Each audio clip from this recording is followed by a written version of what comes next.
guys, welcome to Bible Breakdown. We are doing 1 Samuel chapter 26. Y'all, I've said it before and I will say it again. I am sick and tired of Saul.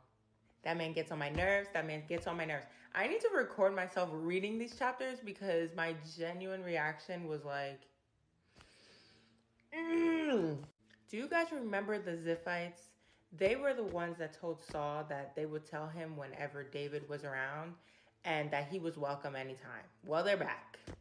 And they're doing exactly what they told him that they would do. So they go to Saul and they're like, isn't David hiding in Hachilah on a hill? So what does Saul do? He gets up and he gets 3,000 young men from Israel and they go to find David. It says they immediately went. So there was like no time wasted. They was up and out. I thought Saul was done with this. I thought he made amends with David. I guess I was very wrong. So Saul goes to the hill that David's at, and David goes to the wilderness. Saul ends up going to the wilderness that David's in, and David's like, what's going on? So he sends a spy to make sure that he knows it's Saul, and they confirm that it's Saul. So now it says Saul was lying inside the circle of the camp with the troops camped around him. So he had 3,000 people around him. And David asked Ahimelech. This is not the Ahimelech that got killed. This is a different Ahimelech. It says he's a Hittite. I'm pretty sure that's how you pronounce it. And he also asked another man, Abishai. He says, who will go with me into the camp to Saul? And Abishai, he confirms that he will go. So David and Abishai, they go to Saul's camp, and Saul's sleeping with his troops around him, like I said, but Saul has his spear and his water jug next to his head. Verse 8 says, then Abishai said to David, today God has delivered your enemy to you. Let me thrust the spear through him into the ground just once. I won't have to strike him twice. So David has another opportunity to kill Saul, and Abishai is willing to do the work for him.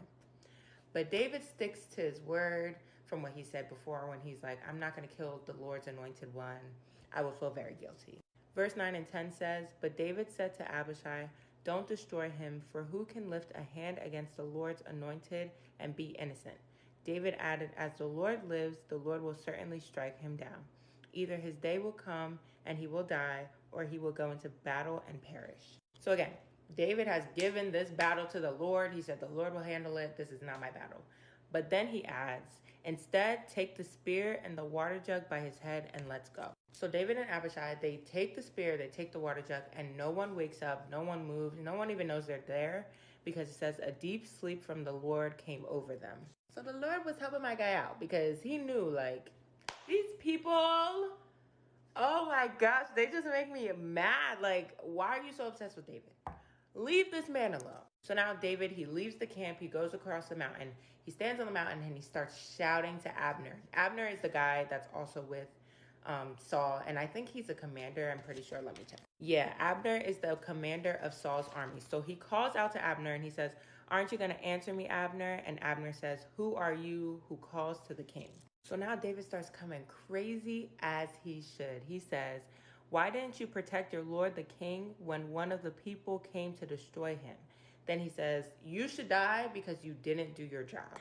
Then he asks, where's the spear and the jug that was next to Saul's head? David is so sneaky. So Saul wakes up. And he's like, David, is that you that I hear? Saul, I'm done with the act. Stop acting like you care about David when you be doing stuff like this.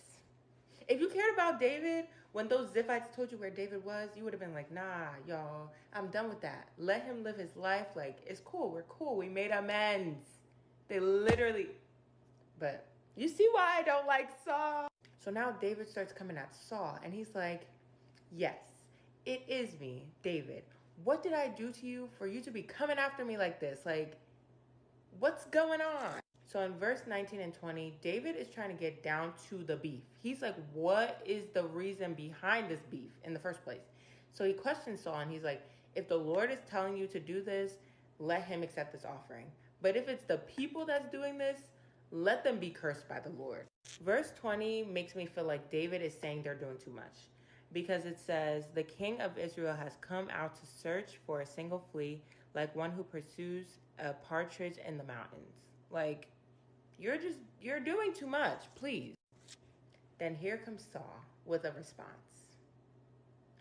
He says, I have sinned. Come back, my son David. I will never harm you again because today you have considered my life precious. I have been a fool. I have committed a grave error. Sir, oh my goodness. Verse 21 was the icing on the cake for me not to like Saul. Because you talking about, oh, I'll never do it again. You should have stopped when you said you was going to stop the last time. And here we are, back to square one. What's going on?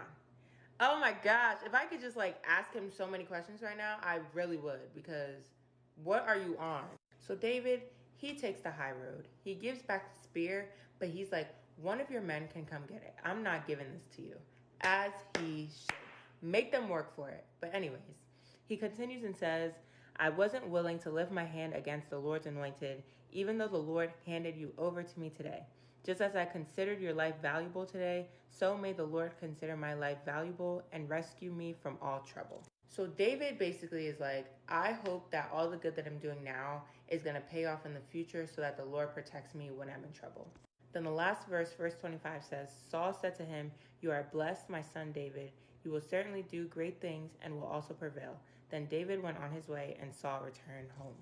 That's the end of the chapter, y'all. And I'm just like shaking my head because Saul's doing all this for why? Why, Saul? Why? I have so many questions. But it had to happen. I know it had to happen. This is how it was supposed to go. And yeah, that's all I have for y'all. I love y'all. God loves y'all more. I'll see you tomorrow. Have a great day.